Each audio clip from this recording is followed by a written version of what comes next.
Hello, everybody. It's Brian here with yet another installment of random records selected by you from my collection. And if this is new to you, as always, I will leave a link below to the video where this concept came from. It's a short video, only 2 minutes, so you can have a look at that. We are getting near the end. Unless there's a sudden flood of new requests, we are getting near the end of this exercise. So this is part 7 with 6 more records. As always, I will put a note below noting the person who made the suggestion for the particular record in question. So today we're starting with a record from David in Australia.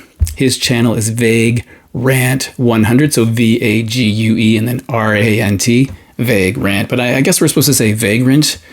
Maybe I do remember in one of his earlier videos he said something like, I always wear the same clothes because I only bathe 4 times a year and I only wash my clothes 4 times a year, or something like that, which I assume is a joke, but I guess you can never tell. Anyway, in his comment he said, eyes purple crying. I'm not sure what that means. I was thinking, is it Prince related? I don't know, but purple is very interesting. And he said bin number 8, record number 17. Well, yes, so purple is important, and oddly, this is the 3rd time that someone has chosen numbers that ended up with this particular artist, a Canadian artist who I quite like, and that is Bruce Cockburn. So for the 3rd time, we have a Bruce Cockburn record. This is Bruce Cockburn live, and as you can see, purple on the front, purple on the back, and purple on the insides. This is live, released in 1990. This is the Canadian 2 LP pressing with 14 tracks. The only other edition you can get on vinyl is from the Netherlands, which I also have, and it is only 11 tracks on one piece of vinyl. Of course, the CD has all the tracks as well. So as I've mentioned this record before because there was a personal connection with me in that I was in the audience for one of the nights that is included here. I don't know which night I was there. I can't remember. And I joke that if you listen closely, you could hear me. But of course, you can't hear me at all. That's ridiculous. But it's a pretty good overview. So on the back here, he's got all of his tour dates for 1989, starting in February in Hamilton, Ontario, and ending in November in Auckland, New Zealand, with stops along the way, including right across Canada, many places in the States, from the east to the west to the Midwest. He went to Europe. He played the Karl-Marx-Stadt in East Germany, played West Germany, up to Scandinavia, back to Ontario. He did 8 nights in Australia, and then finally 1 night in Auckland, New Zealand. And it ends with a really interesting cover version of Eric Idle's Always Look on the Bright Side of Life from Monty Python. So in that list, you'll see August 14th and 15th. Well, you might not see it, but August 14th and 15th at Toronto. And as I mentioned, I was in the audience on one of those nights. And it was a pretty good show, I have to say. Now, the Ontario Place Forum, where this was recorded, was a really cool concert venue in the Ontario Place Provincial Park, I guess it's called. I'm not sure what it was actually called, but it doesn't really exist anymore. The Forum is long gone, but it was really cool because whatever band was playing would stand, or solo artists, they'd stand in the stage that slowly rotated. So no matter where you were sitting in the ring around the stage, at some points you would be able to see the artist from the side, the front, the other side, occasionally the back, but the sound was really good, so you could hear it perfectly from whatever angle, and everyone got a chance to have a good view of the performer. It was really a cool place. The admission to the park after 8 o'clock was $5, sorry, and then you could go to the concert free. So there's always this mad rush. People queued outside because they wanted to get in and they needed to get a seat. So it was actually excellent. I saw, let's see, who did I see there? Bruce Cockburn, of course, many times. Cowboy Junkies many times. Billy Bragg. Blue Rodeo. There's more than that. That's just an example of people I saw there. So it was pretty good. Pretty good. Here is the True North label. Yeah, so I'd say a pretty good live concert. Oh, I should say, this was at a period of time when he was touring as a trio. So we have Bruce on guitar and hand drum and harmonica, and I think chimes. Fergus Jemison Marsh, the brother of Hugh Marsh, and Michael Slosky on drums. But they sounded terrific. I think really good. So oddly, he has his eyes closed on the front and the back. This is when he played Stolen Land. He used the hand drum on Stolen Land, but pretty good collection of live songs from Bruce. So thank you, David, for choosing that one. Now, I don't know what number this next record came from. James Griffiths. You know James Griffiths Music, a man I think many of us know who has a YouTube channel in the vinyl community, music journalist, author, notably wrote a book about Squeeze, has a new book out called Lights, Camera, Beatle, about solo Beatle videos, which I haven't even seen a copy of yet. I did look at it at Amazon. So really interesting guy. I was lucky enough to do a video with him a few weeks ago now on a Level 42 record, so that was always fun. He's a great guy. And he said, okay, well, my favorite color is green, so pick a random shelf and show the first record on that shelf with the green spine. So I just sort of stood back and sort of looked left and right, and when I found a green one, I went to the cube to see if it was the first one in that section, and this is the one I came up with. And James, I'm not sure if this is something that's in your wheelhouse, something you might like or not, but it's a 12-inch single from Public Enemy, as you'll see there with Chuck D and Flava Flav. 911 is a joke, and this, of course, is from the Fear of a Black Planet record. Here is the back with Nelson Mandela. This is also from 1990, interestingly. So side A has the vocal and instrumental versions of 911 as a joke, and the vocal and instrumental versions of Revolutionary Generation, which I think is a slightly better track than side A. I mean, side A is a pretty important social commentary. When you first look at it, you think that when you hear the song, you might think that when they call 911, the police don't respond to black neighborhoods. It's actually about the fact that medical professionals and paramedics don't respond in a timely fashion. So that's what the song is really about. Kind of an important thing to think about. It did remind me, though, that years ago, I was a bartender in kind of an unsavory bar, and we did have to call 911, and on one occasion, the police just took forever to get there. I think they were hoping that the disturbance had died down, so the fight had happened, the brawl had happened, and then the police showed up. And one guy, the cop, thought I was involved. I said, like, I work here, come on. There's the Def Jam label. So obviously, a very well-known hip-hop band from New York, whose records are really, in many ways, about social commentary, about the black situation. I mean, I don't have to tell you anything about this band. I think you already know. So a really interesting song. It's good to have the instrumental versions, because if you're like me, every month you'll just pull it out and try and sing along to the instrumental version. Not really. Okay. All right. Next is from... okay, I don't know what number this is. So I keep saying number, I don't know. This is from Vinyl Sean 4757. Vinyl Sean. I think he's had a channel for about 2 years, so sort of a VC toddler in a way. I will get to meet Sean in Buffalo in like 3 weeks or something like that, so that I'm looking forward to that. He had this symmetrical request for Bin 22 album 22, and again, it's another 12-inch single rather than an album, and it is from 1978, is Kraftwerk's The Model, this pioneering electronic band out of Dusseldorf. I don't have to tell anybody anything about Kraftwerk. I think you already know.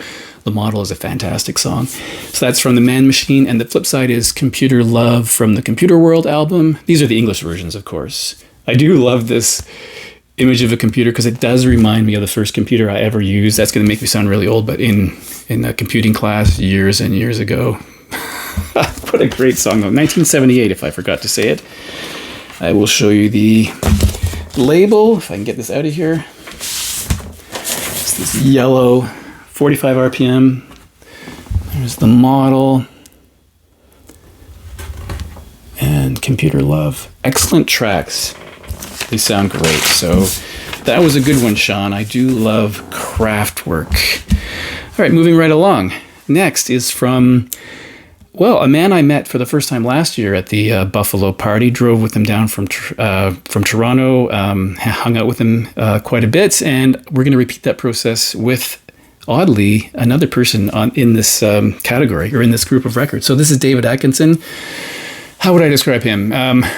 World traveler, Genesis fan, former cyclist, maybe that's the way to put it. Yeah, I don't know. He's a cool guy, though. There's no chance you don't know his channel if you know mine, though. So, Cube 47, record 22. And I picked a record that I have to admit I don't know very well, because I picked it up probably 15 years ago. I think I found it in a thrift store. I bought it because of the drummer in this band. And I think I only ever played it a couple of times, but that is UK, this prog rock band with Bill Bruford, of course, John Wetton, Alan Holdsworth, and Eddie. Oh, it tells me right here. Eddie Jobson, electric violin, keyboards, and electronics. John Wetton, of course, King Crimson. Alan Holdsworth, Bill Bruford. And there's the back. It's in pretty amazing condition, I have to say, for something I found in a thrift store. I guess it didn't really grab me. I remember the first track, In the Dead of the Night. I was really taken by the drums because I'm a big Bill Bruford drumming fan, but I don't know. It's not something I play very often, so maybe I should put this one on. Here you have the front cover with the names included. And this is the credits of the songs, etc. And I will show you the label. I think this is 1978 or something like that. 78, yeah. Oh, wow, look at that. I guess that's a map of England for UK or the UK, I guess. So I guess I'm going to leave this one out and give this one a listen to because I honestly, apart from the first track, I can't really remember anything on this. But I think it's, David's a bit of a prog rock fan, so I wonder what he thinks of this record. So thank you for that suggestion. Now, number 41, oddly, is from Jack the Vinyl Martini. And when I mentioned driving down from Toronto to Buffalo, Jack was also in the car.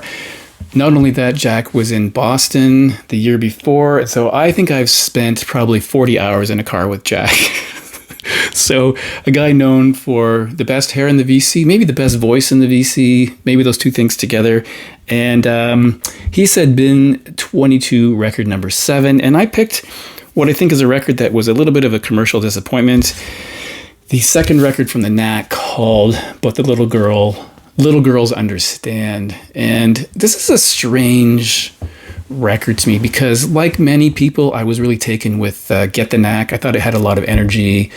Even songs that were overplayed, I still think sound fine. Like My Sharona, despite the questionable lyrics in some cases, I think that is a pretty fantastic song.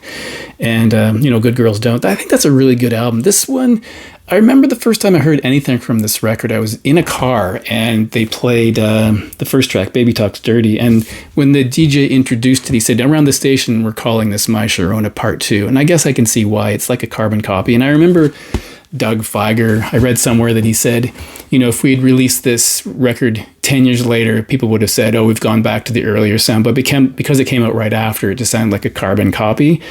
So, some of the songs are okay, but I honestly didn't love this as much as the previous record. And there's this really stupidly written thing here about how wonderful they are. Like making a Knack album is like dying and going to heaven. It's like making a cake. The record is very dear to me and my bank manager. Please buy another copy for a friend. I don't know. As you listen to this album, you'll discover the many different sides of the Knack. Well, that's true. There are some songs that aren't maybe in the same style as the first record, but I don't know. I didn't really love it. But again, I haven't heard it in... Well, when did this come out? I haven't heard this. This is 1980, I think. I probably haven't heard it since 1981, maybe. And you can see the sort of image they're trying to generate here with women pushed up against the car windows. So, yeah, I don't know. Maybe it's better than I'm remembering it. But there we have it, the Knack. So in a little while, Jack and David and I will be driving down from Toronto to Buffalo. Should be fun. Okay, and the last one for today is from a person who doesn't have a channel, but it's Per Anderson 5613. I'll leave that note below.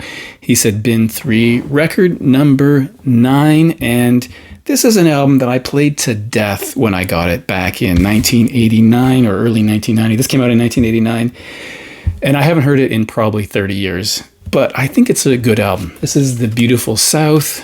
Welcome to the Beautiful South, with Paul Heaton and the drummer from the Housemartins. I like this record so much that I went and saw this band in concert in Kensington Market in Toronto in a club, I think called the Siboney, upstairs in Kensington Market, which seemed like a fire trap to me. And this, of course, is not the original cover. The original cover had an image that I guess on second thought, they probably didn't want to promote because it included a firearm. So they changed it to a dude smoking here. This album, I should say, I mean, I when I say I listen to it a lot, I listen to it a lot. So we got Song for Whoever, fantastic. Have You Ever Been Away? The only song I really don't love is I'll Sail This Ship Alone, which I think many people love. I think it's a little boring. You Keep It All In is great. Woman in the Wall, fantastic. Yeah, I think this is a pretty good record. And of course, they were accompanied by some female backup singers, which really worked for them. So Sean Welch, Dave Hemingway was the drummer in Housemartins, David Rotheray. One of these guys was like a roadie for them, I think. Paul Heaton and David Steed. And the weird thing is that after this record came out, I don't think I've heard another Beautiful South record, if you can believe it. Isn't that weird? So there you go, the Beautiful South. That's 6 more today. I think I have exactly 2 videos left, I believe. But thanks for watching, and I will see you in the next video.